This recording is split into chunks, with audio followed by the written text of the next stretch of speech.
Let's go then. Press the button. Got to wait for YouTube Studio to say that we're live. Hello everyone. Welcome to TMRO. As you can probably see, someone isn't here yet because they're sorting out their Jeep. But anyway, I'd like to welcome everybody here. I'm Ryan. I'm here. Oh yeah. Do you want to see Jared's empty seat? This is all of Jared we've got for the moment. He might get it, he might not. We'll find out. There's some JWST stories I'm sure he'd love to tell you all about. Anyway, we've also got Dolly on set. Hello. Hello. Good day. And in the control room, we also have a Dutta. Somewhere there's a button. I pushed it. Hello. So yeah, it's been a pretty exciting week. Starting out on Monday, we had some big news which we'll get into. I'd also just like to thank David G, who just became a member at the top of the show. Thank you very much. Just waiting. There we go.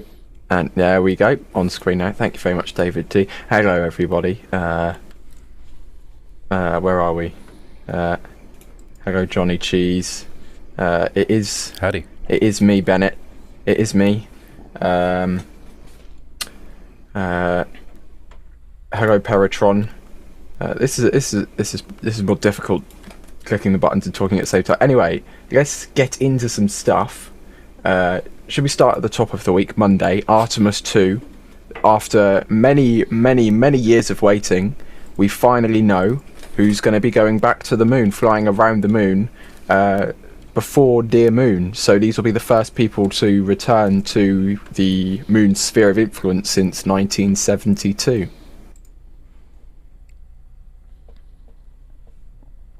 Which is very exciting. Who are they? Yes, indeed. I was going to get into that, but I was waiting for the webpage to load, which was a wonderful awkward silence. Thanks, Google. So we have the commander, who is Reed Wiseman, pilot Victor Glover, and the mission specialists, who are Christina Cook and Jeremy Hansen, who is the Canadian representative on this flight, because Artemis is meant to be about international collaboration and all of that. It's easier to pick your neighbour first before you go looking overseas for people to come along for the ride as well. So yeah, it's the first woman who's going to be going to the moon. I say going to the moon. We know they're just going around the moon, not actually landing on the moon, but it'll be the first woman that's going to the moon, first person of colour, and also the first non-American going to the moon. So yeah, really emphasising the international collaboration-ness of Artemis on the first crewed flight.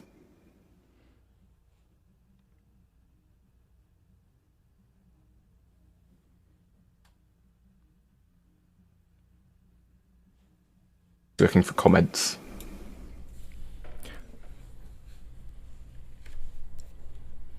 Who's excited about Artemis? I'm very excited about Artemis. Well, tell us. Oh, I'm sorry. I can't tell when I'm supposed to step in.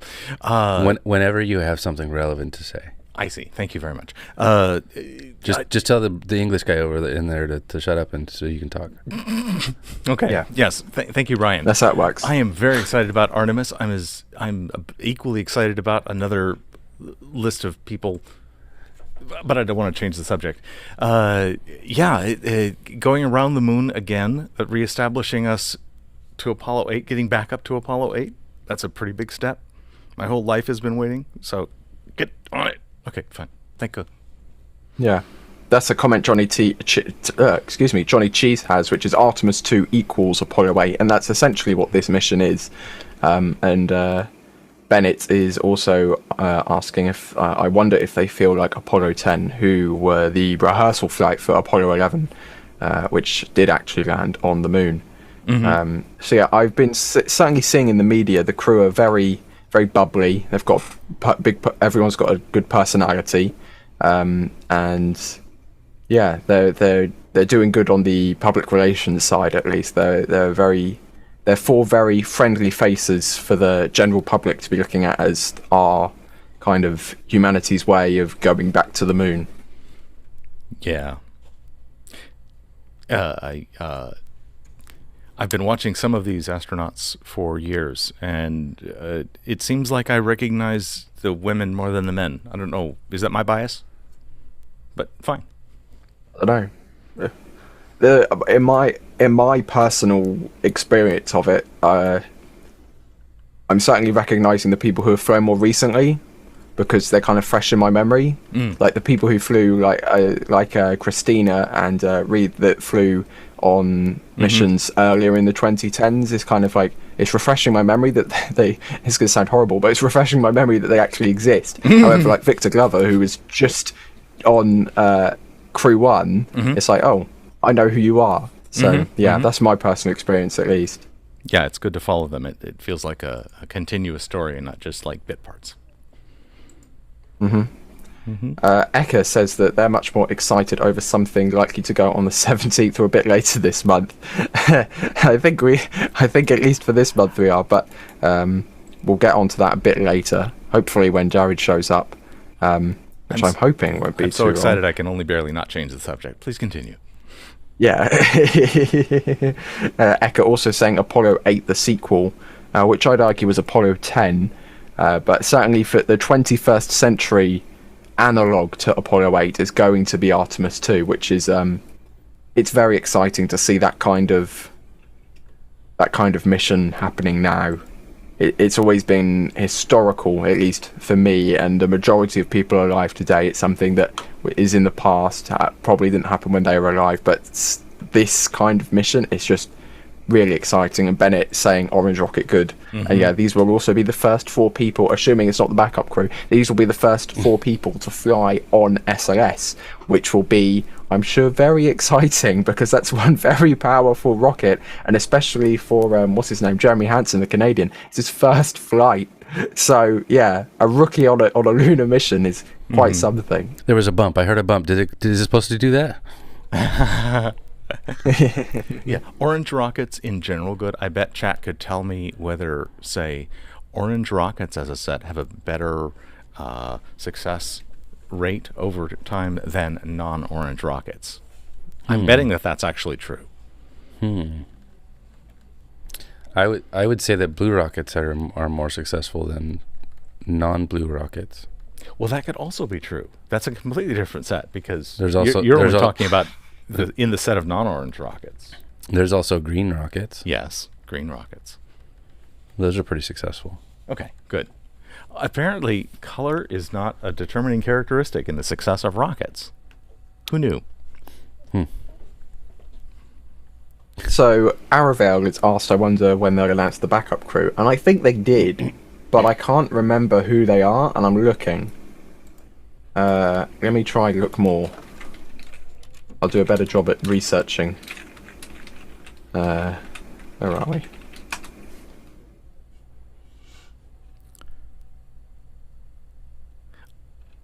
If you want to jump in at any point whilst I'm looking. David asks, 'cause I how many think orange... they announced them.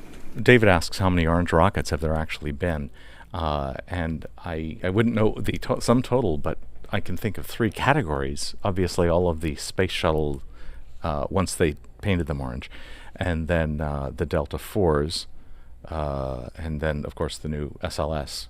And I'm not expecting that's the only one. That orange stuff's probably really good for stuff. So, but that's a lot of rockets. Yeah. Or at least a lot of tonnage. I'm looking for the backup crew. I can't really find them, if they do exist, unless I'm wrong. So I thought they did announce a backup crew. But You know, I was probably not even not be paying remembering attention. that correctly. That makes me a bad fan. If I don't know who the backup crew... No, I'm not sure that's true. Let's see if it's on Wikipedia. Wikipedia, the most trustworthy source of information around. There's only a prime crew on there, so I'm gonna say that there's currently no backup crew. Yeah, I'm not seeing a backup crew. No, I don't know why I thought that there was a backup crew. Then I obviously misremembered or dreamt something. There should be. There will be a backup crew. They just obviously haven't been announced yet or properly selected. Because let's be honest, the mission is not until at the best the end of next year. So they've got plenty of time to get a backup crew and train them up. Paratron is saying, my interest in disposable rockets has diminished immensely during the last decade. I'd say mine has I have to raised slightly, but my interest in the non-disposable rockets has grown by orders of magnitude. So proportionally, absolutely true. I'd agree with that. But SLS is also a big orange rocket, big exciting noisy thing. It's not a, I wouldn't say it's a new rocket. It's certainly got a lot of heritage in the shuttle, which is, you know, not from the present day. And it's also been, if you go all the way back to the National Launch System as SLS kind of birthed and then became Ares and now SLS, it's at least 30 years old in terms of like a basic core structural design, like going all the way back to square one. But it's still a really exciting thing. And it's also kind of like, what's the word? I've forgotten the word. Nostalgic to see SLS launch, because it just brings back the sounds and visuals of shuttle somewhat, Loud which noises. is exciting to see. And just the stack of smoke from the solids as it goes up is just, yeah, you don't get that with any other non-solid vehicle, and the number of solid vehicles, at least out of the United States, is not increasing as reusability becomes more of a realistic alternative. Yes. I like Johnny Cheese's comment. Mm-hmm. His interest in recoverable rockets has rocketed. Perfect.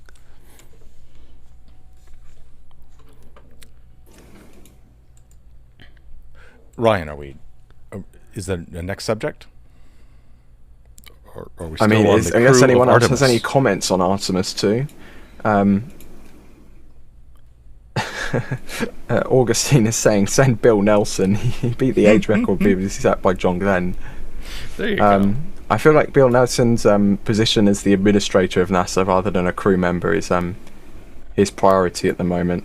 Mm-hmm. And Bennett reiterating that Orange Rocket good. Mm-hmm. Orange Rocket is indeed good. Yes. People may have their opinion on Orange Rocket. However, in my opinion, Orange Rocket is indeed good. And Orange Rocket is spurring the way on to humanity's journey back to the moon, and then, fingers crossed, hopefully eventually onto Mars. Which you see these promises from 50 years ago, the moon is the way onto Mars, and then they're saying the same thing nowadays. But I really hope second time is the charm to get that boost off of the moon and onto Mars. They were right. They were just on Elon times squared.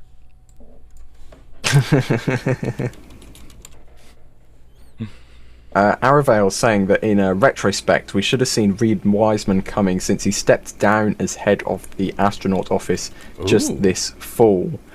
I'll be honest, I wasn't really guessing a crew because I didn't want to be disappointed. I strongly suspected after seeing Victor Glover on Crew 1 that they'd be selected for Artemis 2 or Artemis 2 or 3. So yeah, but I didn't want to guess a crew because there's just NASA's astronaut corps is so big now. There's so many different people, all with their respective qualities. So yeah, I think they've picked a good crew. I'm not going to say they picked the best crew because I think all of the astronauts NASA has on offer they're brilliant, but they picked a very good crew for Artemis 2. I bet they've worked it out to where I could use dice and could not pick a bad crew. I really think that they've selected them down to only good crew. I mean, are there bad astronauts? Not so far. Not that I know of. I don't think they're bad astronauts. I would say most of all of the people who are not qualified to become an astronaut are filtered out during the selection process. They wouldn't get as far, I'd say. But I'd say there's some astronauts who are more risk takers than others. People like Sori Musgrave come to mind, just getting up and wandering about on shuttle re-entry. But I would say they're bad astronauts. They're just let me say, their no balls are bad bigger than everyone else's. astronauts that I've known got to space. I'm sure that there have been some people that were in the process and didn't make it, such as somebody with love rivals or something like that. But does that make them a bad astronaut or just a jilted lover? What does it take to become a bad No, never mind. Don't want to change the subject. Please continue. No. David Hall is asking, will Starship be there by the time Artemis 2 or even more Artemis 3 is ready to fly? And I'm going to say that Starship, because it's been selected as the human landing system, SpaceX are not going to be rushing the timeline on getting Starship to the moon. Instead, they'll be focusing on the HLS timeline, of testing Starship to be a viable lunar lander, as it has been contracted to be. Mm-hmm. That is its job. Yeah, no point in upstaging the so I don't customer. think SpaceX will accelerate that. Yeah. They can accelerate other parts and get us close to Mars if they have spare time. Mm-hmm. Yeah. But HLS as a contract to fulfill for NASA is certainly it would be the priority in terms of fulfilling that for NASA.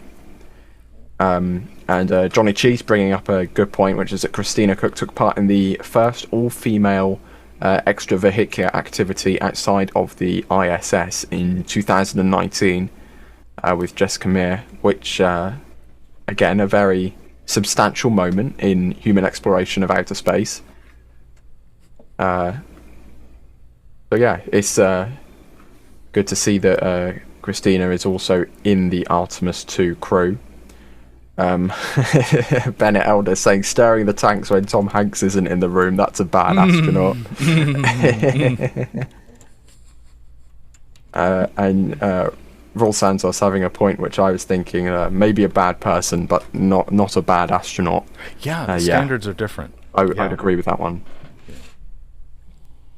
And John is suspecting that Victor will command Artemis 3. I think more likely that they'll pick an entirely different crew for Artemis 3, because I don't know. I don't think favoritism is the right word, but I feel like they want to spread out their talent and distribute it as much as possible. Why develop? I think that would be kind of like. Why develop a veteran's experience if you're not going to put it to use? I just feel like the next mission would be a bit, I agree. Sure. Maybe put Victor on a flight up to the ISS, and then put him on another Artemis flight. I'm not saying don't put them on another flight. I'm just saying don't put them on the next flight. Give another crew the opportunity to build up the experience. Totally. And we need to have enough people in the core to give us a good selection and that kind of thing. And right now, we just don't have enough flights to give everybody a bunch of experience.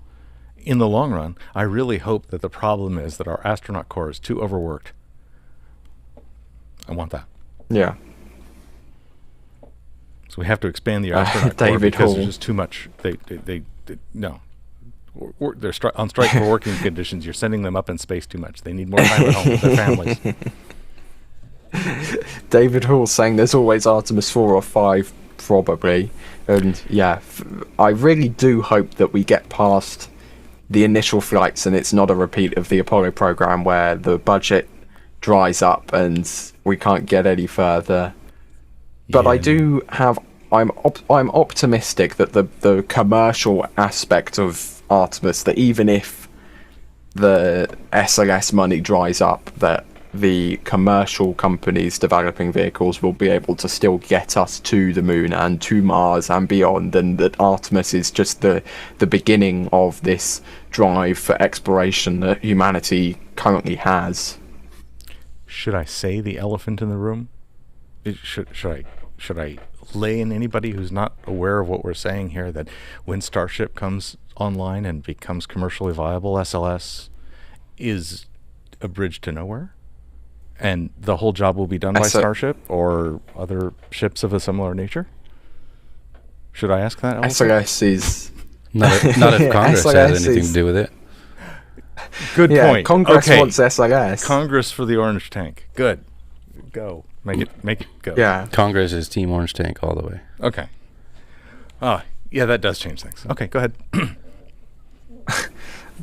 But what I would say is that once SLS has done its job, beginning the Artemis program and kind of giving that kind of push over the cliff edge, just getting the ball rolling, I feel like the commercial companies will be like, oh, let's go to the moon. I feel like that'll kind of help pick up the pace, maybe. Like a government incentive to just like spark and then everyone else just starts running. That's what I'm hoping, at least. That's what I want to happen. I want everyone to be gunning for the moon and gunning for Mars and gunning for that interplanetary future. I feel like, and I hope that the U.S. government has learned its lesson about single source failures, though. Like, there's a lot of people saying in the chat room that they hope Starship takes over. Eka, for example. I want lots of competition. Oh, sorry. There's there you go. There's people that hope that we go with Starship and don't need SLS, and there's a lot of people that including myself, that think that SLS will be made redundant by Starship. But yeah, single point failure. Totally. If Starship has a failure and is grounded by the FAA or whatever, then you're not going to space.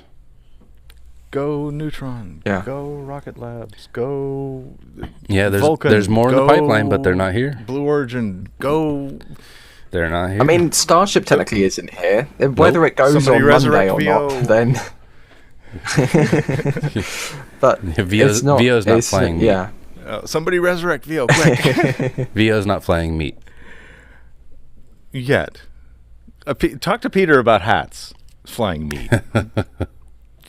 That's what Galactic. 747s have been flying meat for a long time. That's It's only just that one section in the bit. That's what Galactic is for. Fine. That's not exactly going to get you to the moon. Galactic can't though. orbit. No, I know, but that's the Virgin that flies meat. For now.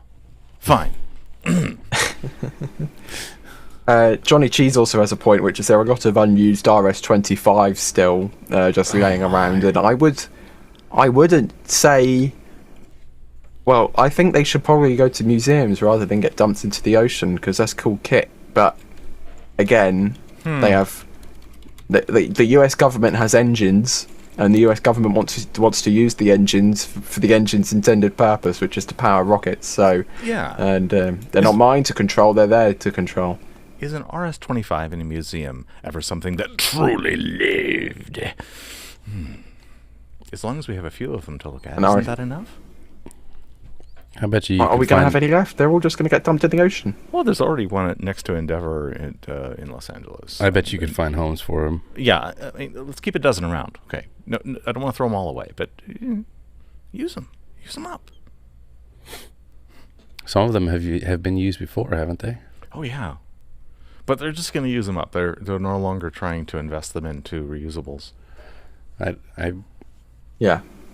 And now, if somebody wants to make a reusable that uses an RS-25, I want them to get first dibs, but they're not asking me. Nobody's asking me. I'll stay off my soapbox, but I don't think that the RS-25 was the right choice.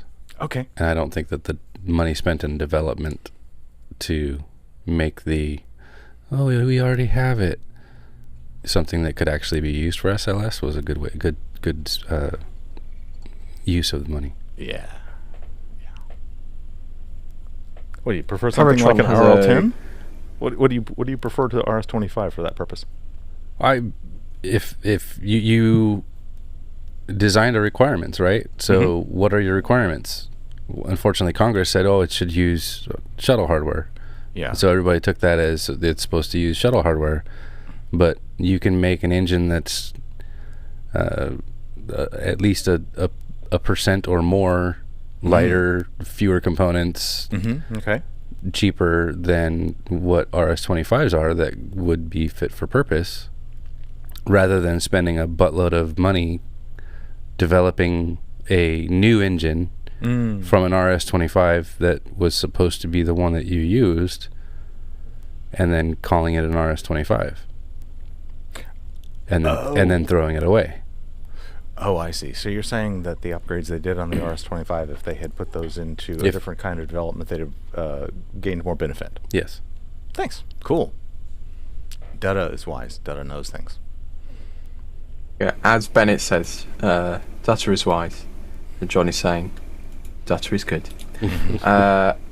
I've lost it now. Peritron was saying that maybe Neutron or Terran R will create some redundancy. The only problem is, at least at the moment, they're not lunar landers. Starship is the lunar lander, which again is why NASA is looking at different lunar landing options, things like what Dynetics is proposing and things like that. And I think that NASA should be looking into alternatives, because we're having one single point of failure is not ideal, obviously. However, we need more vehicles like Starship to be coming online. But I'd say the closest in there to Starship would be like Terran R, which is designed to be fully reusable. However, we need this to be crew rated. We need this to be able to land on the moon. We need vehicles that are comparable to Starship in order to have proper redundancy and to not rely on that vehicle. Hang on, though.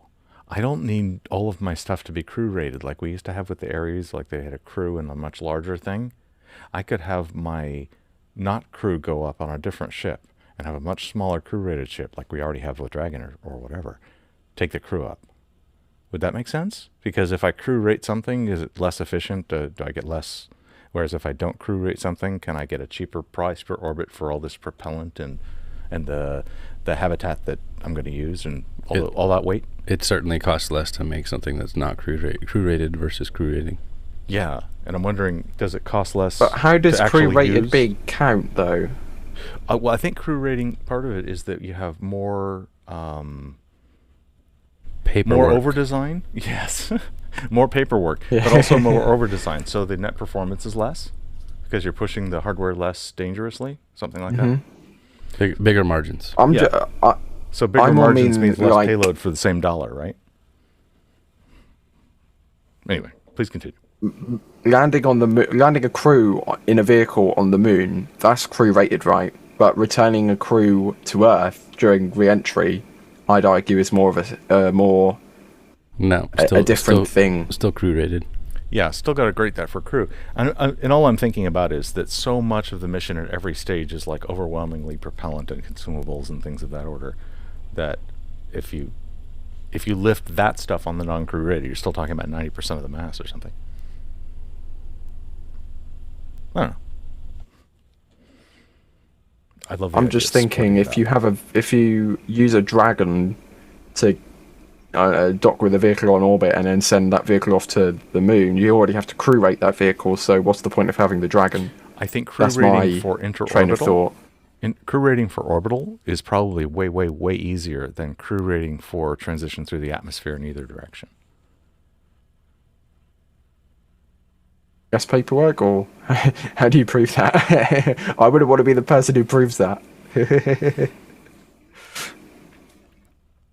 Johnny Cheese saying that I assume this means Starship will also need an impeccable flight record, and I believe Elon or Gwen or someone has said that they're going to do like at least 100 flights before they put humans on it, and they did 80 flights of Falcon 9 before they put humans on top of it. So yeah, that tracks. The Starship needs to fly.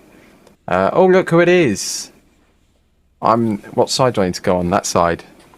Hello? No, stand by. I'll fix it. Uh-oh, do we have to go on different sides? No, Did I break it? No. Stay put. I'll fix it. Stand by. This is what happens. I show up and I break things. Hello, Jared. Where are you? Hi, I'm right here. Can't you see me? Oh, no, wait. There's no screen there. Wow, I could see all of you, which is something I have not been able to say for a very long time. So, yeah. This is pretty great. Oh, that other way. There we go. I'm working on it. There we go. Oh, yeah. Wow, we're watching this get built in real time.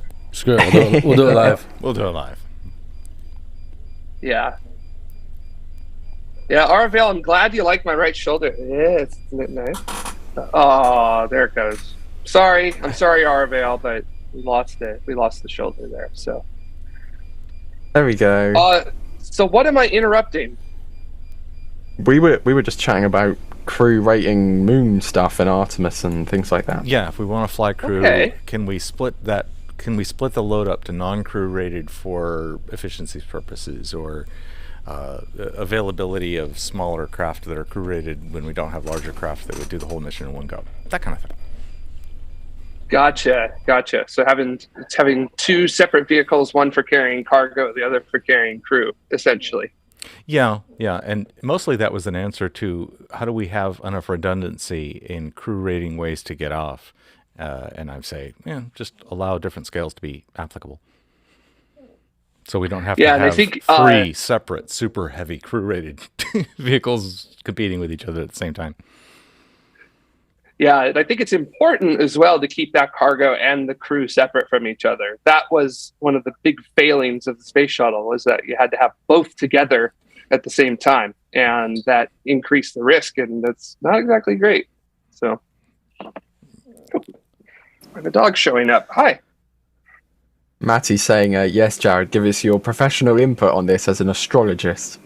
Thank you so much, Maddie. I appreciate that. So I'm glad both of my hands are petting the dog right now. Anyways. Look who it is. Everyone's This is what it's like to be you, Ryan. Wow. Yeah. Look at that. It's just, we'll do it live, everyone. We do it live. I can't look at that. Jamie took the TV. Come here. People chat. Come here, Suki. Chat room is demanding puppies. So sorry. There we go. So okay, here you go. So this is the Suki. So she's a very good dog, and she's gonna have a turkeys. Our views suddenly you've just shot up. No, I'm kidding. Although it looks like that, but YouTube's data is wrong. There you go. Yeah, you got turkey, so go.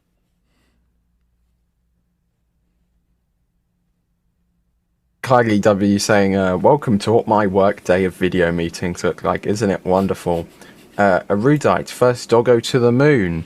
Jared, what's your opinion on that one? I think either of my dogs would make good dogs to go to the moon. So that's my opinion on that. So I hope they're both going to have it. The Artemis II backup crew, very nice. Yeah. Why don't we get Suki was our I don't know, our lead barcologist. Why don't we get our other one to come over here, Missy? Come on up. Okay, hold on. Stop jumping. All right. So everybody's getting all of them today. So that's kind of how it's going. Uh-oh. Somebody's laser focused. So animals in space or animals in human habitats off the planet. Ooh. Seems like they wouldn't be cheap. No, but it is going to be important to some degree for, psychologically having pets and companionship is probably going to help them out, help astronauts out a lot. Yeah. So the pet is pretty cool. The pet role seems really, really good. Also, they might be risk taker role, like canary in a coal mine kind of situation. Search and rescue dogs on the moon. Mm-hmm. I feel like on the moon they'd be a bit bouncy. That's an interesting one I'd have to write. I'm not sure how spacesuits and bloodhounds. It's weird, but okay. I am absolutely a dog person, but I think cats would be better space travelers than dogs. Sounds right. But yeah, pets. Yeah. What? Because they can go to the toilet by themselves. Yeah. So can dogs. Now, dogs can as well. You can train a dog to go in a box. I have a slightly darker reason for animals in space. Food. Yes, it's the food question, but not like we would ordinarily eat them. We would mostly not, except that if we had a closed cycle system with our food, we need to take up as much as we're making, and we would like to be able to make more food and therefore have enough to feed the animals. And so anytime we're running low on food, we eat a few of the animals, and that's our buffer. What about, hear me out. Yeah. What if we get some cows? Because cows release methane, right? So we can use that to fuel the ship. And then we open a McDonald's on the moon, and then we eat the cows. So we're getting fuel for the rocket and fuel for the humans. And it's a perfect cycle. All we need to figure out is the grass part. So once we have the grass figured out on lunar regolith. And the water requirements. Yeah, water requirements. How many? Well, we've got ice on the South Pole. Sure. We'll have to be able to dig water. No question about it. Now, question: how many kilograms of meat versus kilograms of methane, and how much demand do we have for the meat? Is it anything like the demand that we have for the methane? I don't know. Okay. Okay. So there's some analysis to do. Yeah. David Hall is wondering. I think David Hall is wondering if cows can handle 3 plus G's during takeoff. In a hot tub, you're going to need a bunch of water, right? They can handle it in a hot tub. Yeah. That's yeah. yeah. I was Eka gonna says say, chickens are much more of an efficient food meat-wise, but I'm more thinking the dual purpose, the food and the methane. That was my thinking behind the cows. Chickens I can would finally like to throw fly. this out there. Chickens are cool, but what about goat? Goat. I'm not sold on the Smaller methane than advantage. cows, still a source of meat. I bet goats make methane. You can milk them. They require less space, less resources, and they're hilarious. We had a goat. Can also confirm methane. And there they we generate go. a lot of Best- fertilizer. Yes. Let me tell Best you. of every world. Yeah, goats. And they're good trash disposal as well. I think So you got to remember that. A goat can get rid of just about anything. I think a So, goat is food much more waste- likely Goats. before a cow. Other waste, bones that aren't broken, they can get rid of those very easily. So, yeah. Goats are excellent. I'm for goats. In fact, I think I'm going to have to take a goat to space with me. That is now Okay. how this is working. Bennett Elder brings up a good point. Dual purpose breeds inefficiency. Remember shuttle, Yeah. SLS, Joint Strike Fighter, Bradley fighting vehicle. I think the Bradley was a bit more than dual with that there. It's a pickup truck. No, Yeah. no, it's a tank. No, it's a floating device. No, what? But it's a scout. It's a scout. I would say that Scout with a tank gun.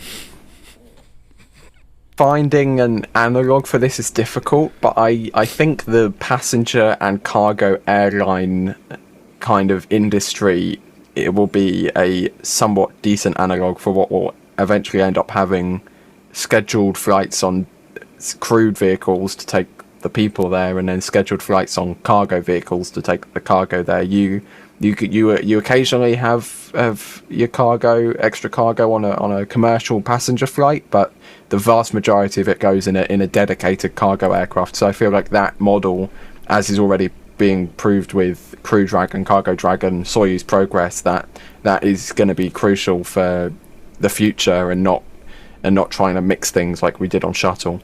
My only issue with that is that, say, for a 747, which does both freight and people, you can have 100,000 kilograms of cargo, or you could have 100,000 kilograms of mixed people and life support. Why do you need that many people? Oh, sorry. Why do you need that many people going to which mission? If you're doing this, Artemis is 4 people for this mission. Yeah, okay. You don't need the Yeah. capabilities of SLS Right. in its full, mass Right, configuration. you need it for doing something like lifting the gateway or something like that. As Right, far as right. lifting the people, a Falcon 9 would do. Right. So you wouldn't be using the same vehicle. It wouldn't make sense to waste that capability on just taking So a small SLS number of people. SLS is then just the infrastructure providing vehicle. So then why does it need to be human rated? SLS is the freighter, and the people can go on a bombardier, as opposed to So why did we rate human Well, rate SLS again? I don't know. Donna, Congress. Because Orion, because yes. Congress. Yeah, I've been following this a while, and they did it, and I was happy that they did it because they were going to get to do a thing, and now I'm really wondering why they did that. Donna, I'm immensely shocked at your suggestion of this, because we're talking constellation here. You want to bring Ares 1 back, and Dada, I will disown you for doing something such as that. Did it work? So I can't believe you. Is it I can't believe is it you. sufficient for purpose? Did What? it Yes. did it Ares fit the 1? did it fit the requirements? Maybe. I don't know. It only flew. It only flew once. I hear you. Massive air quotes. So I do not. My arms are not big enough for these air quotes. Okay. So I hear you. I'm with you. It doesn't seem logical to waste a $2 billion SLS to fly 4 people. Can a Falcon Heavy throw an Orion with the European service module, like a full Orion, to the moon, or to the lunar gateway? I don't know. That's where it needs to go first.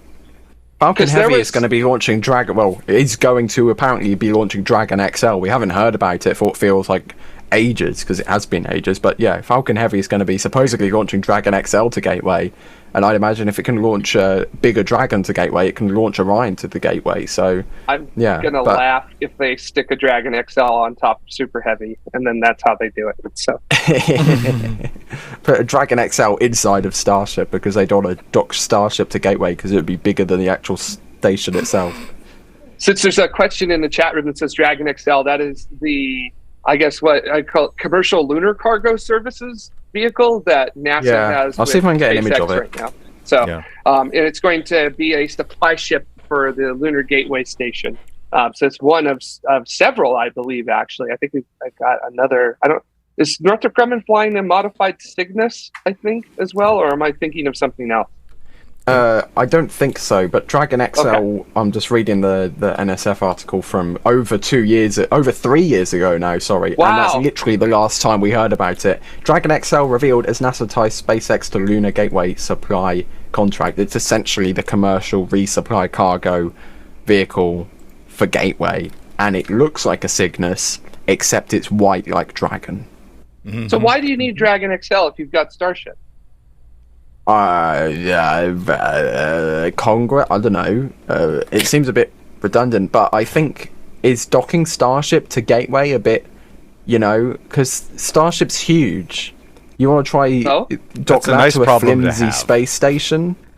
Yeah. Well, I don't know. Just make Starship strong enough to deal with not being too flimsy for the space station. I mean, which is holding which up? One of them's heavier than the other, so fine.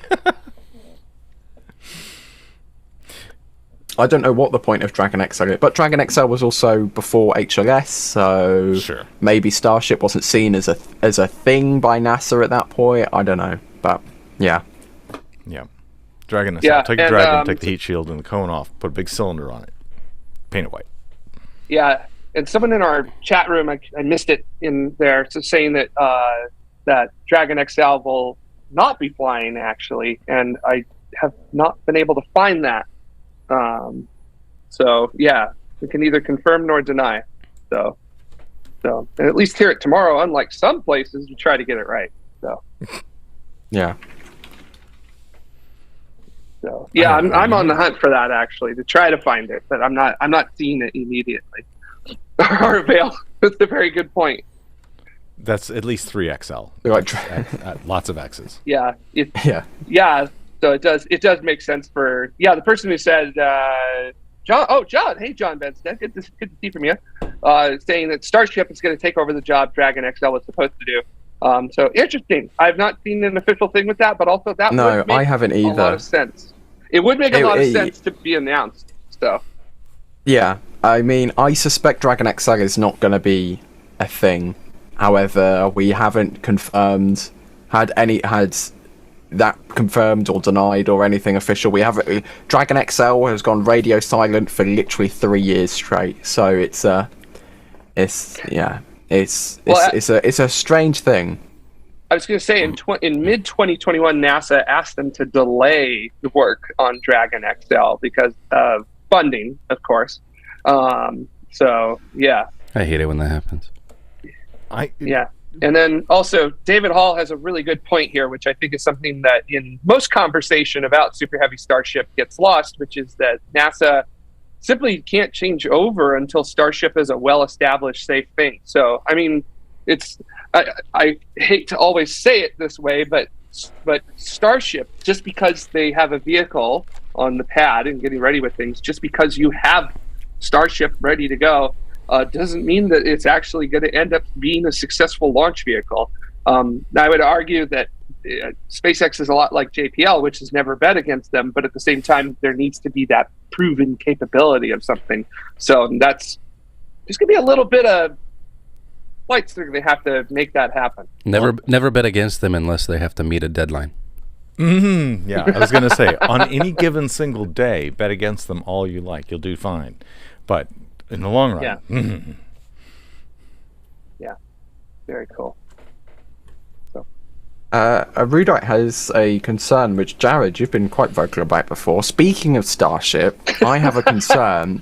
The tiles on S24 are crooked, so when the tiles expand to the extreme heat of re-entry, the tiles could chip off each other, scrape each other, destroy each other, just, I don't know, pop off entirely.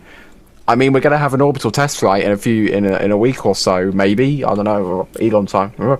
Yeah, this is going to be proven pretty soon. Fingers crossed. I'm on a camera on the inside of the tank. 2016, at IAC in 2016, we got to see the Mars Colonial Transporter at that time, and we were told it was going to be everything the space shuttle wasn't. But now we're starting to see a lot of things, that the space shuttle has, like heat shield tiles and aero surfaces. No matter what anyone on the internet may say, Dutta, would you say that there are aero surfaces on Starship? Yes. Yes. So there you go. As far as I'm concerned, Dutta's the engineering authority on the internet. So yeah. What did I end up calling them once? Break a flap-a-vons, I think. Break a flapper-vons, something like that. So, because somebody was arguing they're just air brakes, and I was like, no, they're breaker flap-a-vons. So.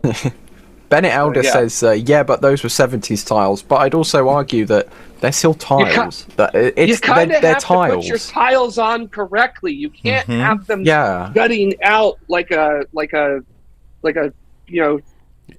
It doesn't. They can't be assembled like a Tesla. They have to be nice and good. It has to fit well. Ooh, shots fired.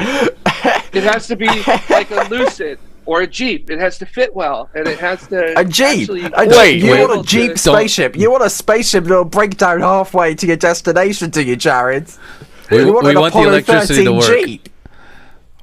We want the electricity to work. Don't bring Jeep build quality into this. How dare you, sir? God damn it, I still have to take it back. And I'll tell you more in the members only stream after the show. So if you want to hear the continuing saga of this, we could go there. So yeah. This is why I am not in studio. It doesn't matter how old the silica is, they still make tiles.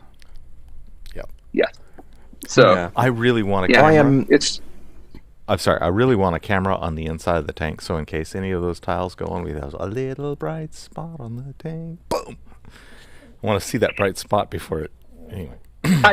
I think there'll be cameras there, but I don't think we'll be allowed to see them because we've seen at camera angles on the live streams before. So we weren't supposed to see, and they accidentally switched over. So I think there will be cameras inside of the tanks. But if we see them, then someone's fired. I can always hope, and. Yeah, I feel like coming back at Mach 25, I don't think you're even going to get the next frame after a tile would pop off. So that's just my guess. 1,200 degrees, is it Fahrenheit that the stainless steel is good for? It's going to take a little while to get from I'm near methane to I'm glowing and melted. I mean, seconds maybe. I'm not sure. Sounds like Celsius maybe? But I can't confirm that. Anyway, it's hot. Aravel is also trying to be clever by saying they don't have heat shield tiles, they have star bricks. Yes, star bricks. Very clever, Aravel. That'll stop physics. If we lose a star brick, I'm I'm just hoping that it takes long enough that we can tell where it broke before. Anyway. Yeah. I'm hoping in the future as Starship develops that a more continuous heat shield thermal protection system is developed for Starship.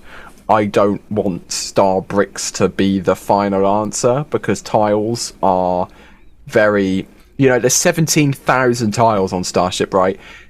Is that 17,000 points of failure? Does that make you comfortable? Yes. because 70 17,000 single points of failure, or single points of failure. That's what I meant. If any one of them 17,000 tiles breaks or cracks or is just slightly misaligned, is it going to be a disaster? Are we going to lose the ship? Apparently, Like, Eka says there's a fabric mat under the tiles. Mm-hmm. There is. Well, from what I understand, is that not going to...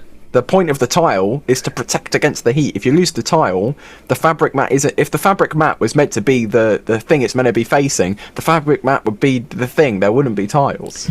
What if... Shuttle also had material underneath the tiles in order to allow some flexibility amongst the tiles. I think that's what that mat is there for Starship. Mm-hmm. And I would imagine, just like Shuttle, that is not... It's probably not designed to handle re-entry heating. So, but it depends on where it is. Just like Shuttle lost. Somebody. That one. I'm sorry. Shuttle's lost tiles previously, and we're able to come back. It was only when they lost a carbon leading edge of the wing that they weren't able to come back. Yeah. Yes. I also think that the extra layers. The tiles might be really good for a completely reusable system, and the failure might... Talk into the mic. Sorry. The tiles might be... sorry, I got reset. The tiles might be good enough to make a completely reusable system where when a tile fails, it may be survivable, but then not reusable. That'd be if that was the case, that'd be really nice. That'd be a good design criteria if I could ask for that one. They might be able to reuse that by cutting out that section and replacing it with different stainless steel that's no longer got that heat temper in it. Sure. Stainless steel is so weldable, fixable. Yeah, as Eka is pointing out, that the fabric mat can actually help with longer heat resistance for a tile is lost. Absolutely.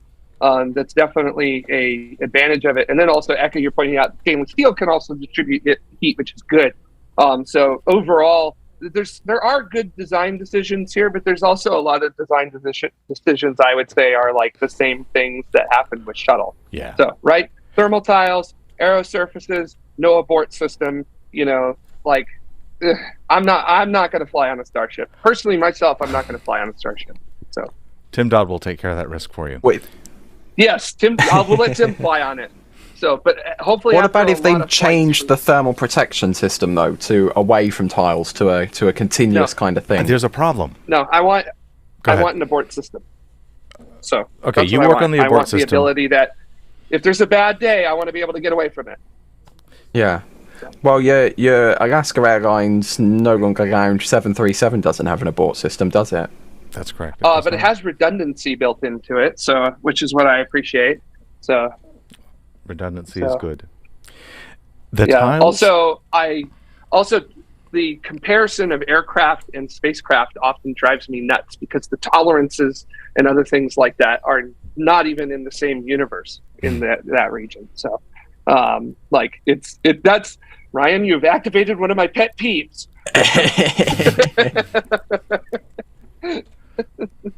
Peeve activated. The size of the tiles, but it's all good. I think, are constrained by expansion and mounting. If they're too big, then the mounting points have to be flexible too much when they expand. If they're too small, then there's too many of them. And there's a sweet spot of how big they can be when they grow together and touch. That's what I heard. Mm-hmm. I'm not sure if I can source and that. they're about 30 centimeters across. I'll get a ruler. And nobody wants wibbly wobbly tiles. No, we don't want wibbly wobbly. Big. Yeah. So they're not small, but compared to a 9-meter wide vehicle, they're not big.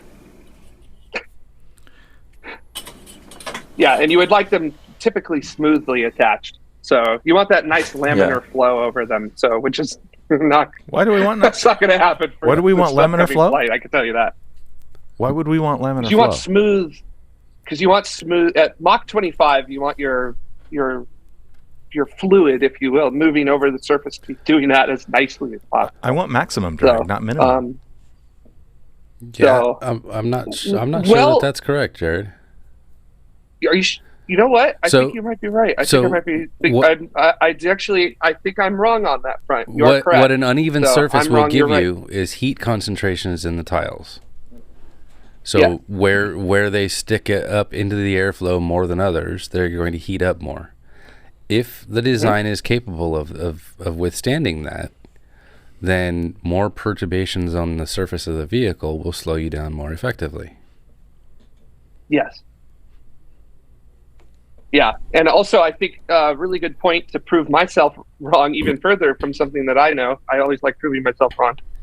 Is that shuttle? They would frequently fly tiles in different, positions from what would be the normal in order to see how much they could actually push that at times. So even my space shuttle, my beloved, proved me wrong on that front. So yeah, boy, let's go back and erase the last 5 minutes of me speaking. So that's fine. It's not as if this is live. We can fix it. And, editor, please, fix it in post. please knock that part out. We don't want them to know this isn't live. Yeah, Bennett, right, Dutta? Am I right about that? That they actually did occasionally I don't know move that a tile in a certain. I swear that's something I've heard. I don't know. I've never heard that. And I think the likelihood, except in a couple of instances, is very low because most of those tiles were individually shaped for their position on the spacecraft. Mm-hmm. There's larger portions on the bottom of the wings and the belly that were similarly enough sized that they could maybe interchange one with the other, but that doesn't seem like something NASA would do. I'm hunting now. Yeah. And Kylie is saying that it's always good to show that we can change our answers and views when new info is presented, and that's because we're civilized human beings. There was a comment, I've lost it. Where has it gone? I'll look in here. Where did it go? Okay. Bennett. Re-entry for Starship is supposed to be a full belly flop, right? And I believe so, yeah. If Ship 24 gets that far, yes, it is designed to be a full belly flop to my knowledge in the Pacific Ocean near Hawaii. There's a great video about that by NASA Spaceflight, which you should totally watch. So yeah, that's the plan, at least to my knowledge. A full belly flop, which would be... I really hope SpaceX have put some cameras near Hawaii, because that's going to be spectacular to watch if it hasn't destroyed itself by that point.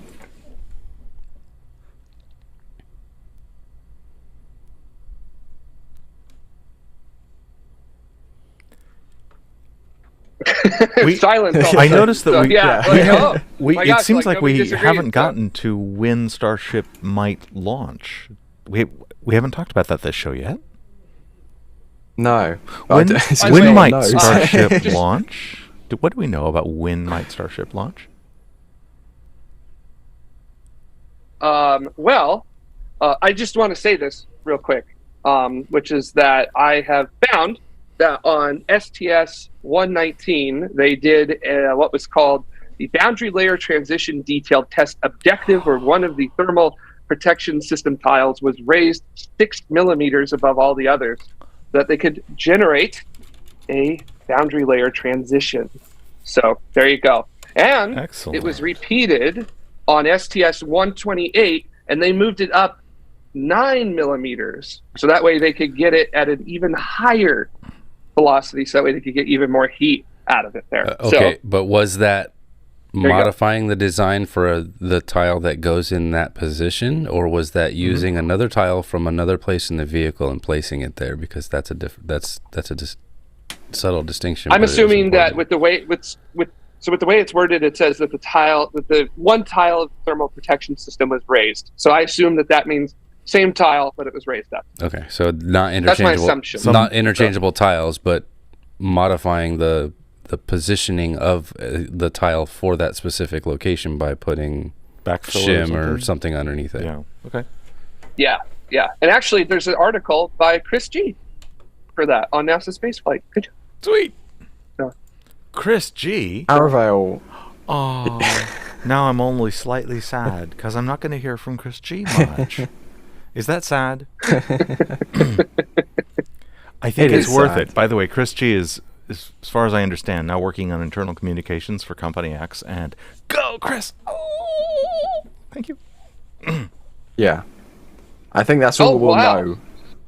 Yeah. Am I correct? I'm talking about the right person, right?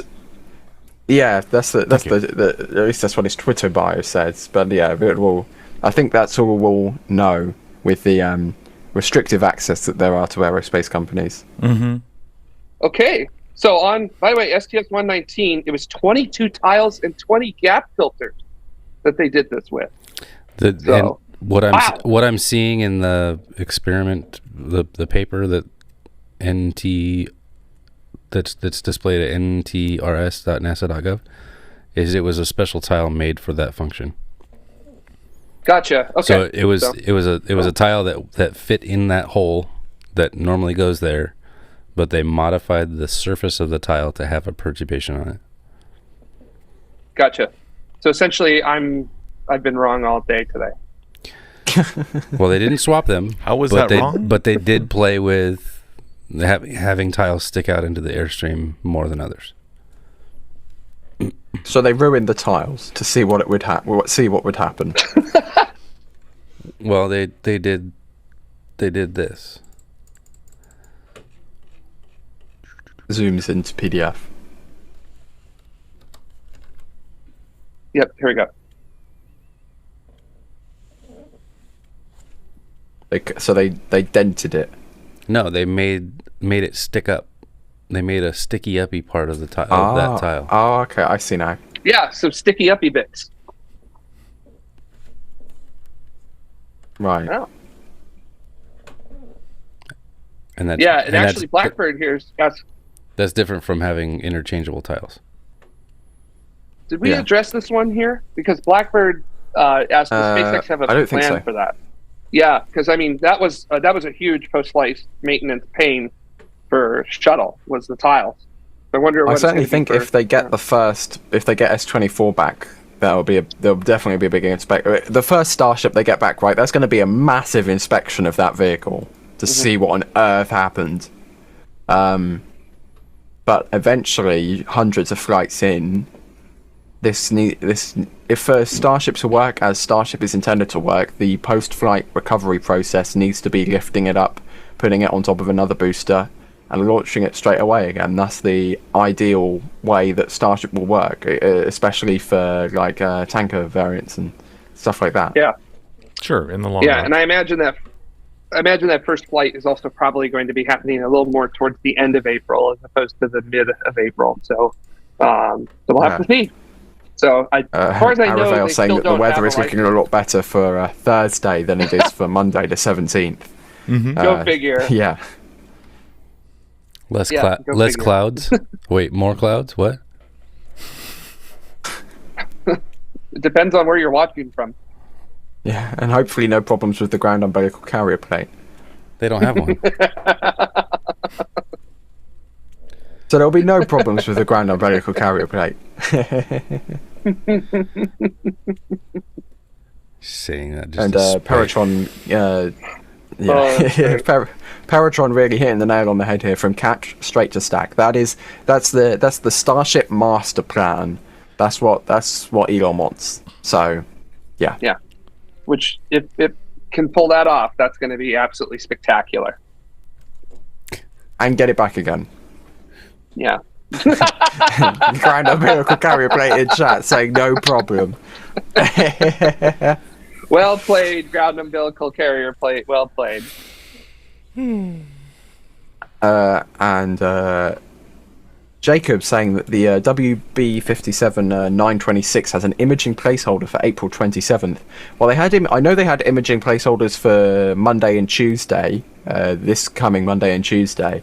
I haven't looked at the calendar for the WB57 since the video for NSF went out. Yeah. I know that all of us have our own launch on April 27th. We have our own WB57 calendars at home, but for the other people, what is a WB57? It's basically a really old plane that NASA put cameras on, and it can fly really high. It's a little drone. Okay, no, it's a piloted thing. I suppose. Yeah, it is piloted. Yeah, Amber, Dada, are you looking this up? Yeah. What's special about a WB57 that we should need to reserve it? It's U2-esque, but NASA has two of them. Oh, so it's a high flying Yeah. long wing. Cool. So and very it's good, a very good tracking system camera platform, Yeah. if you will. And because it's at altitude when it can do it, the imagery that you're going to get from it is going to be absolutely fantastic. Something like that. So, Not that one, There you but go. something like it. Yeah. where's that at? Gatwick? It literally says Prestwick. It's a different width. Oh, I can't read. Well, its screen is small, so I'm trying my best. So sorry, Scotland. I didn't mean to make you mad. Here I go, making multiple places in the UK mad at me again. So Yeah. sorry. So all of you with the 420 jokes are your gems. We love you. So Anyway, what's good the ones in time? the chat. I'm gonna I absolutely. think We're we're 8 minutes actually- past. I mean, you tell me. I just showed up. So Yeah. We're about an hour in. Jared's about, I don't know, 5 minutes in. So that's right. I don't know if you've got the skates ready. There we go. Tis but Oh. the work of a moment. Yeah, there we go. So before we go and go into our members only stream, which should be linked in the chat, thank you everyone, all of the citizens of tomorrow, starting with the ground support citizens. This is this is like $5 a month or something like that. I can't remember. But yeah, thank you to everyone on. I didn't set it up, okay? It's not my. It's okay. hey, you're thanks to everyone. doing your best.